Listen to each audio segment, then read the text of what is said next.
Bien, bonjour à toutes et à tous. On se retrouve pour le Cadalénoscope le deuxième de ce mois-ci, me semble-t-il.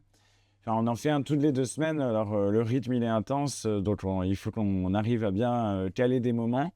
Mais c'est important, vos retours, ils sont aussi très importants, hein. N'hésitez pas à laisser des commentaires, à engager une discussion aussi avec les thèmes qu'on y discute, parce que pour ceux et celles qui nous rejoignent, je rappelle le principe, c'est toutes les 2 semaines, on prend des articles ou des livres qui sont des livres ou des articles d'actualité, et ça me permet d'engager une discussion sur des thèmes qui sont importants et qui sont articulés à l'action politique qu'on mène à la fois à l'Assemblée nationale, mais plus généralement pour transformer la vie du pays.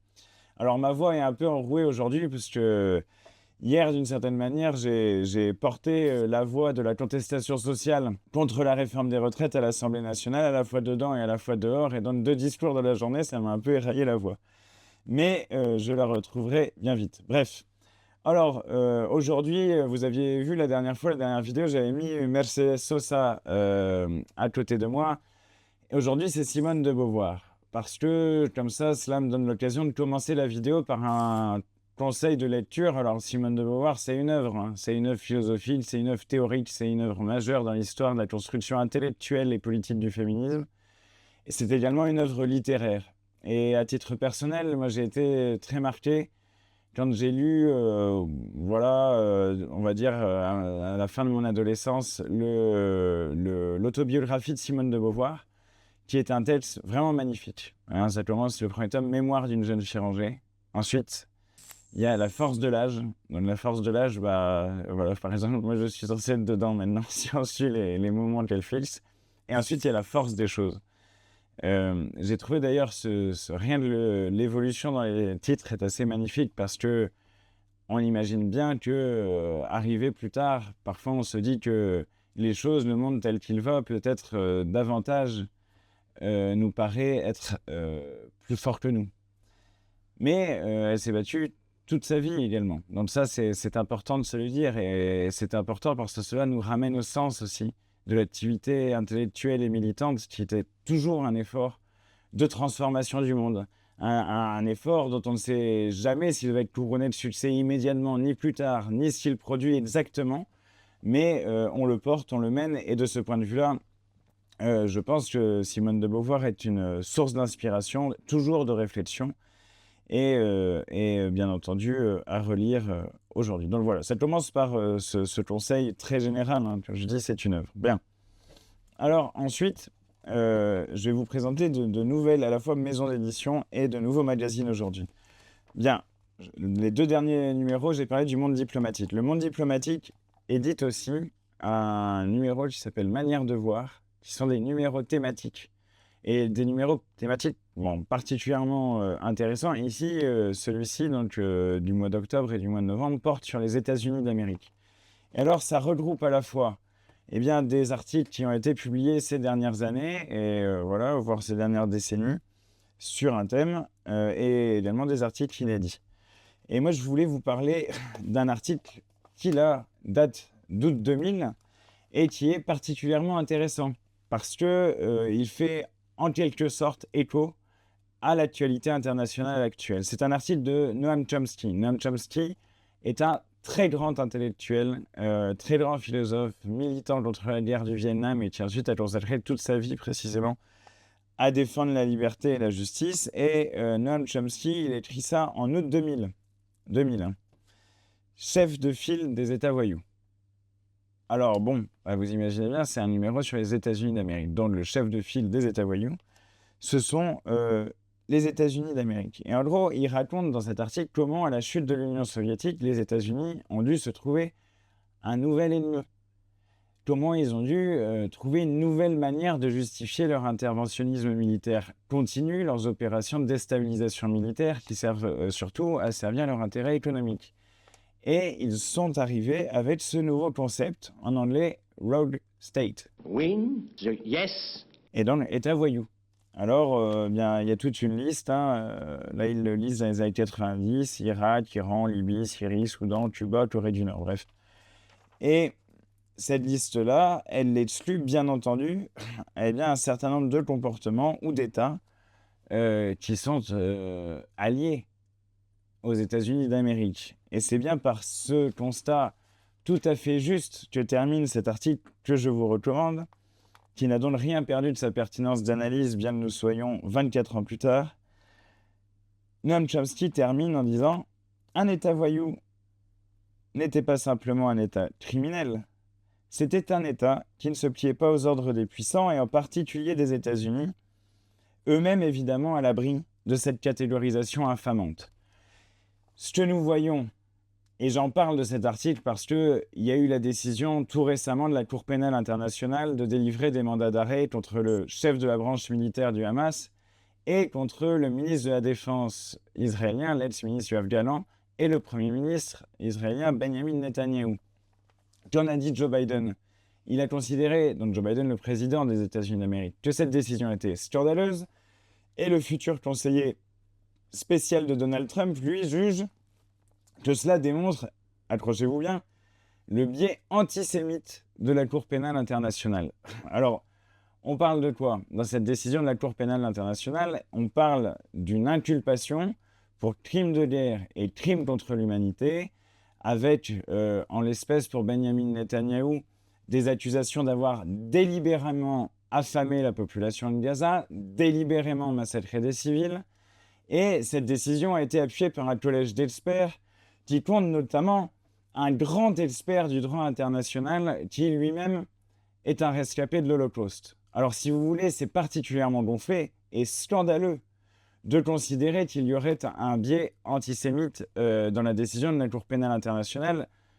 Elle ne dit qu'une chose, la décision de la Cour pénale internationale de délivrer des mandats d'arrêt. Le droit international doit s'appliquer à tout le monde également.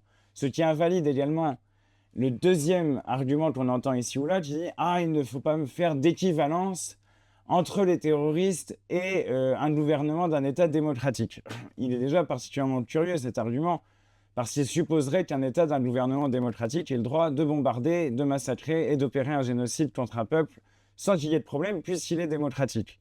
Donc là, vous voyez déjà le problème tout à fait sérieux d'une telle chose. Ensuite, deuxième problème très lourd, ce ne sont pas les organisations ou les gouvernements, d'ailleurs, qui sont jugés par la Cour pénale internationale, ce sont des individus.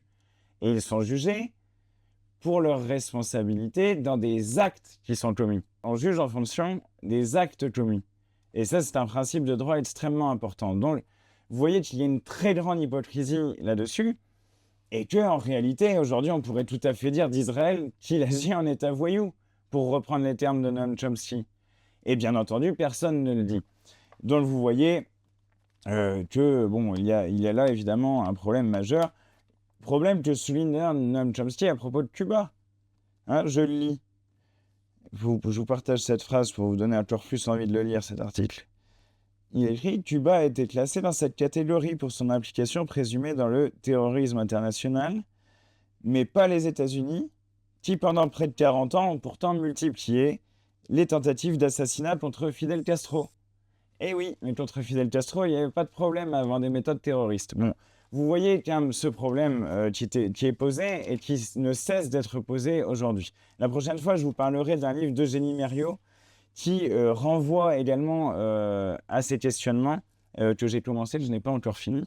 Eugénie Merriot, dont je vous recommande la lecture, elle est passée là, pour un magnifique colloque qu'on a organisé sur l'autoritarisme, conclu par Mathilde Panot, et avec la participation de Barbara Stiller, dont les travaux sont remarquables et qui contribuent quand même à donner de l'air dans notre démocratie, Pierre Crétois, qui travaille sur les aspects de droit de propriété, de commun, questions toutes essentielles pour la question écologique notamment, et Raphaël Kempf, avocat spécialiste des libertés publiques. Donc Eugénie Merriot, c'était à cette occasion une très grande découverte et je suis ravi d'avoir commencé son livre. Et Eugénie Merriot me permet de faire la transition vers ce qui suit, parce qu'elle dit une chose très juste. Dans cette partition, c'est ce dont je parlais dans ma dernière vidéo, cette partition entre les civilisés d'un côté et les barbares de l'autre, qui en fait fondent le libéralisme contemporain, fondent un peu d'ailleurs la manière dont les dominants y pensent ici chez nous. Bon, eh bien, il y a l'idée continue d'exclure, mais il y a surtout l'idée qu'il y a une exceptionnalité côté européen, etc., qu'il faudrait ne regarder que nous-mêmes et que, étant des démocraties, nous n'aurions aucun risque de sombrer dans l'autoritarisme. Bien, c'est évidemment faux. Et elle nous invite à adopter une perspective qui est une perspective comparatiste. Dans les recherches universitaires, ça veut dire qu'on regarde dans plusieurs pays pour voir comment ça se passe. Et de ce point de vue-là, on peut noter des raidissements autoritaires très, très, très, très forts dans certains pays. Notamment, j'ai appris à l'occasion de ce colloque qu'en Israël, depuis le début des années 2000, une demande de révision de la Constitution peut être jugée impossible par la Cour suprême. Or, si vous voulez, il y a quelque chose qui fonde toujours la démocratie, c'est qu'on puisse changer nos institutions. Et qui peut la changer? Eh bien, le souverain. Et qui est souverain dans la démocratie? Le peuple. Eh bien, il y a des États dits démocratiques où ce n'est plus le cas. Donc, cela nous permet de penser que la situation internationale, les tensions y compris qu'on a dans notre pays à propos de la situation internationale, sont intrinsèquement liées et intimement liées aux dynamiques nationales. Ce qui nous mène tout de même à un constat, et c'est sur ce constat que je vais vous partager le deuxième temps de cette petite vidéo, c'est qu'en réalité, à la fois les dynamiques de pouvoir sont indémêlablement nationales et internationales, à la fois l'analyse doit porter sur les dynamiques mondiales et sur les impacts locaux et nationaux, mais également les luttes doivent s'articuler entre elles de ce fait même. Et c'est pourquoi, je bois juste un petit peu d'eau. Ouais. Et c'est pourquoi il est important de poser cette question de la pensée des différentes luttes, des différents secteurs de l'émancipation, que ce soit la République sociale dans toutes ses dimensions, l'avancée de la sécurité sociale, le recul du marché, la souveraineté populaire, j'en ai dit un mot, que ce soit l'égalité entre les femmes et les hommes, que ce soit les droits LGBTQIA+, bref, et bien entendu la bataille antiraciste, bref, toutes ces luttes doivent se penser ensemble. C'est très important parce qu'il y a souvent des faux débats qui se disent « Ah oui, il faut insister sur telle ou telle lutte, il faut hiérarchiser les luttes ». Ça, certainement pas. Car tous ces combats-là, ils ont quelque chose de fondamental en commun. C'est l'égalité, la revendication de l'égalité entre les êtres humains et le fait que nous puissions, à la fois en tant qu'individus, disposer de droits égaux aux autres et à la fois comme collectif, décider collectivement de notre destinée.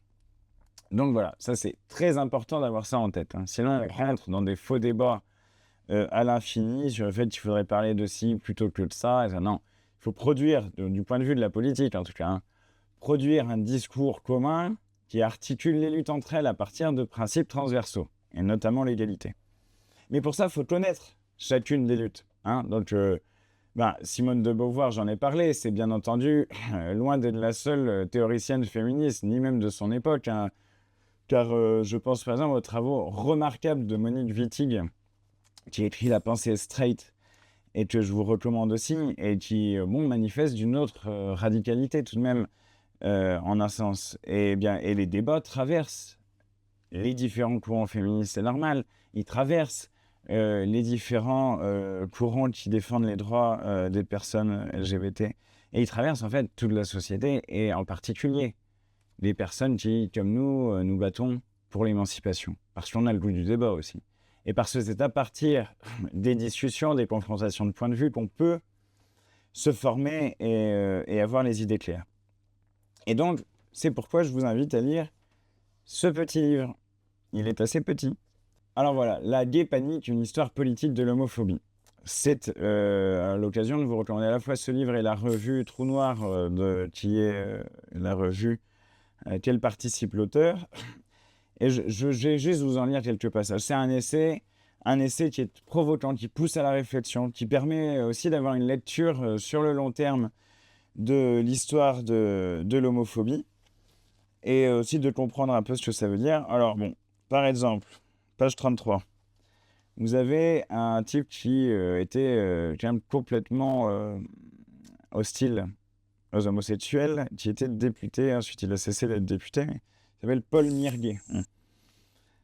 Et il dit à la télé, quand on pense à nos petits-enfants, on a des raisons de craindre l'avenir, en raison de la dénatalité.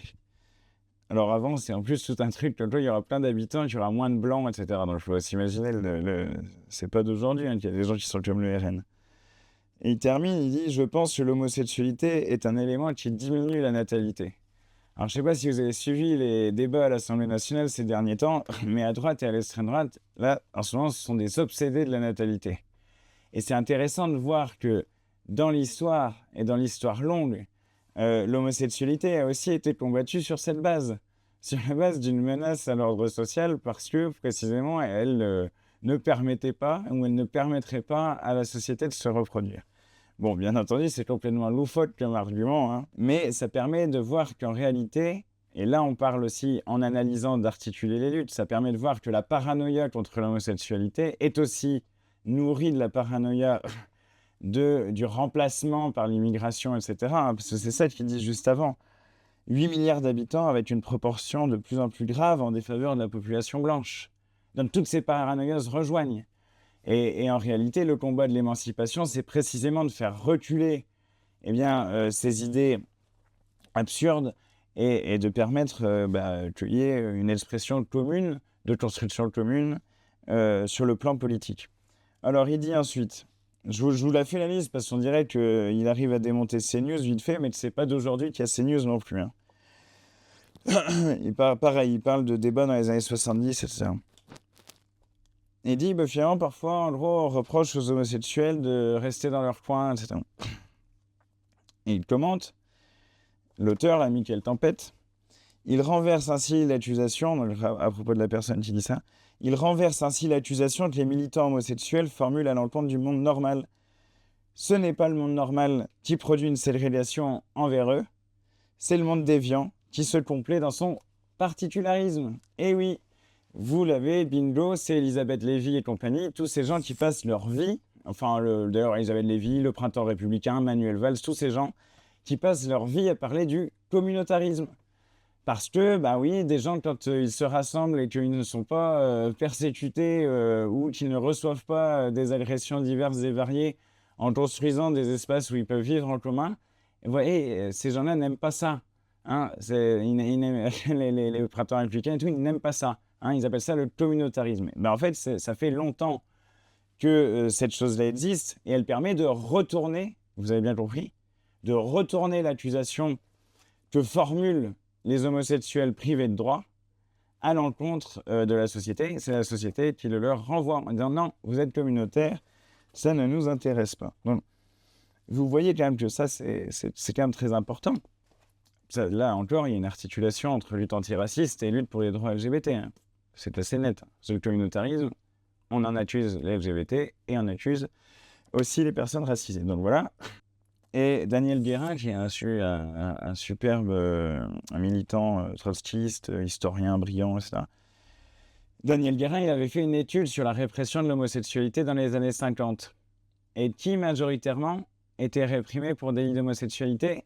Des ouvriers. Voilà, des ouvriers. Pourquoi ?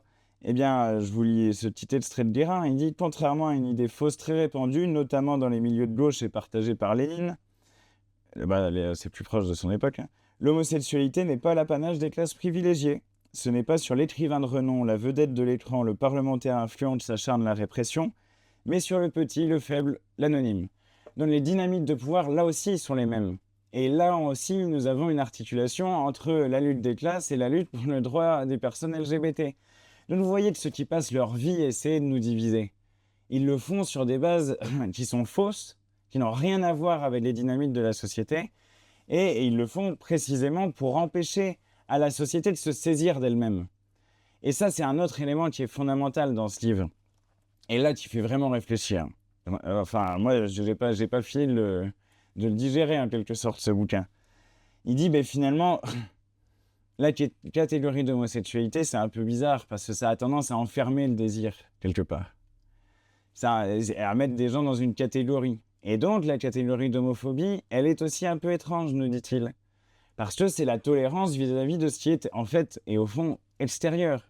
à la société, qui est voilà, à la marge, alors que, dit-il, les dynamiques de désir, et, tout cela, ça traverse l'ensemble du corps social et qu'il faut aussi quand même essayer de penser à partir de ça, ce pourquoi il partage avec Monique Wittig, dont je vous parlais tout à l'heure, l'idée qu'on pourrait, en fait, ne pas parler, on peut en parler de l'homophobie, d'ailleurs c'est dans le titre de son livre, mais qui a un concept qui est intéressant aussi, c'est l'hétérosexisme, c'est-à-dire qu'on hiérarchise les sexualités. Hein, voilà, c'est comme ci, c'est comme ça, c'est mieux comme ci, c'est mieux comme ça, et puis du coup, les homosexuels, on les tolère, hein, la tolérance. Bon, non, il ne s'agit pas de tolérer, il s'agit de vivre, et voilà, nous vivons tous, et je pense que la société, elle va quand même globalement dans le bon sens là-dessus. Mais il faut être vigilant, notamment par rapport à l'extrême droite, et le livre finit là-dessus, sur l'extrême droite, mais qui alors reprend complètement les dynamiques paranoïaques qu'il y avait dans un certain nombre de trucs. Il raconte des procès, de textes dans les années 60, il raconte des procès où en gros des gens d'extrême droite qui avaient agressé, tabassé des homosexuels disent oui parce que c'est l'outrage à la pudeur, quoi. On revient à ces thèses des années 50-60. Et puis il faut défendre la natalité de la France. Enfin, vous imaginez le délire. Donc la lutte contre l'extrême droite, elle est totale sur tous les sujets. Ils sont là pour protéger les milliardaires, ils sont racistes et ils entretiennent autour d'eux des groupes qui nourrissent la violence à l'égard des personnes LGBTQIA+. Alors en plus, si on parle par exemple des droits des transsexuels, là, l'extrême droite est d'une violence terrible sur ces sujets-là.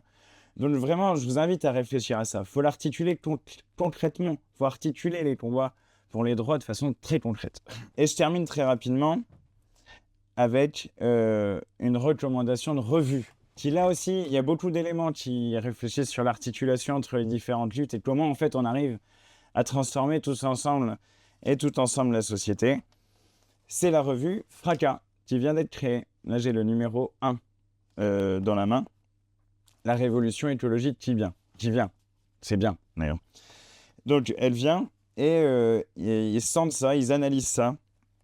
Ils comprennent que la grande transformation qui est en cours du fait du changement climatique, du fait de l'extinction de masse des espèces, va affecter l'ensemble des sociétés et que les sociétés vont se transformer. Elles vont se modifier nécessairement par rapport à cela. Et la France a un rôle particulier là-dedans. Je vous recommande cet article, j'aurais pu en choisir un autre, mais là, cet article d'Isma Le Dantec. Alors, sans vouloir avoir des préjugés, Le Dantec, peut-être, était le bretonne, hein. Parce que c'est comme Cadalin, quoi. Cadalin, il y en a dans le Finistère et dans la Dordogne, parce qu'il y a sans doute des gens qui sont partis en haut parce qu'il n'y avait plus assez de terre. Donc, ils sont descendus dans le sud-ouest. Mais il y en a que au sud-ouest, quelques-uns, et puis, boum, à la pointe du Finistère. Voilà, maintenant, il y en a un à Paris, mais à Brest aussi. Ouais, bref. Isma Le Dantec, donc elle a écrit cet article « La France, lanterne verte ». Eh bien, la France, lanterne verte, pourquoi elle dit ça? Parce que la France, en fait, pour un certain nombre de milieux militants écolos, incarne une forme d'espoir. Parce que les soulèvements de la Terre sont là, parce qu'il y a eu le mouvement climat avant cela, parce qu'il y a des dynamiques de résistance sur Notre-Dame-des-Landes où le combat a été gagné. Hein. Il n'y a pas d'aéroport à Notre-Dame-des-Landes. Victoire. Non, ça, c'est la première chose. Deuxième chose, maintenant, ça se répand partout. La lutte contre les méga-bassines, la lutte contre la 69. Moi, je suis allé à Concarneau soutenir la lutte contre l'Empire Bolloré, soulèvement de la Terre aussi, à l'Armor-Plage l'autre jour, pour soutenir également les soulèvements de la Terre contre l'implantation d'un centre de thalasso sur des terres agricoles en bord de mer. Vous imaginez, là, on a tout quasiment là-dedans dans cette phase. Bon, ils sont extrêmement actifs. Ils sont nombreux, ils sont joyeux, ils sont motivés. Et je trouve qu'il y a quelque chose dans les soulèvements de la Terre qui a un profond motif d'espoir. Et qui, si on retourne à ce que je disais avant, est une expression de la façon dont peut circuler la joie et le désir de produire un changement dans la société.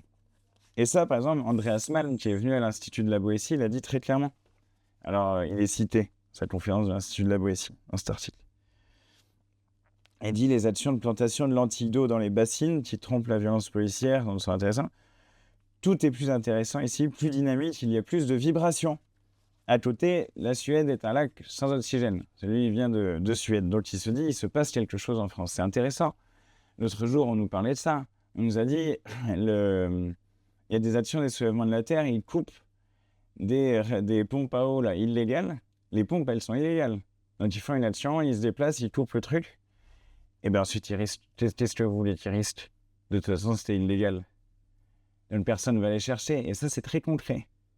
Si l'État fait pas appliquer la loi, bah, à ce moment-là, si c'est nuisible à l'environnement, je trouve que c'est intéressant de poser cette idée-là et d'inventer ces nouvelles pratiques. Donc franchement, il y a quelque chose, c'est pas pour faire cocorico ou quoi, hein, mais il y a quelque chose d'intéressant dans cet article qui montre qu'il y a plein de militants qui viennent de partout. Et pour observer ce que font les soulèvements de la Terre.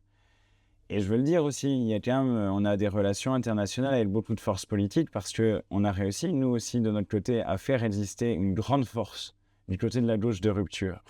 Et c'est très important que les deux existent, communiquent, qu'on puisse s'appuyer sur des dynamiques sociales lorsqu'on mène le combat de la lutte politique. Et il y a énormément, vraiment énormément de papiers qui sont intéressants. Donc je vous le recommande. Elle est très jolie en plus, la revue. Elle est vraiment très jolie. Donc je vous le recommande chaudement. D'ailleurs, vous voyez, on a les mêmes conseils de lecture. Clémence Sénéchal, Pourquoi l'écologie perd toujours, c'est aussi dans Fracas. Donc voilà, Fracas, joli titre, très beau boulot. Et je vous le recommande chaudement. C'est une source d'inspiration là aussi et de réflexion. On se retrouve dans 2 semaines. À bientôt. Salut, salut.